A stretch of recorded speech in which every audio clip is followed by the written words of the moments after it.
पितृपक्ष विशेष आधी तर आपण एक रेसिपी पाहिली. आता सगळ्यात महत्त्वाचा पदार्थ करूया. तर त्यासाठी तर काय केलं, पाववाटी सुवासिक तांदूळ घेतले. आधी तर हे तांदूळ कढईमध्ये काढले, हलका तांबूस रंग येईपर्यंत भाजून घेतले. 2 ते 3 मिनिटातच तांदूळ व्यवस्थित भाजून झाले. पूर्णपणे थंड झाल्यानंतर मिक्सरच्या भांड्यात काढले, हलकी भरड करून घ्यायची.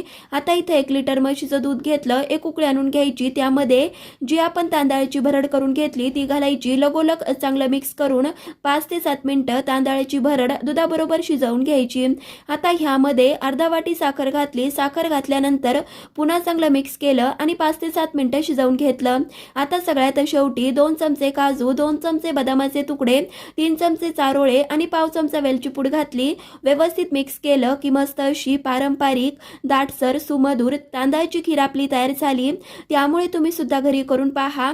कशी वाटली ते सुद्धा कमेंटमध्ये नक्कीच सांगा. लाईक शेअर सबस्क्राईब ही नक्कीच करा.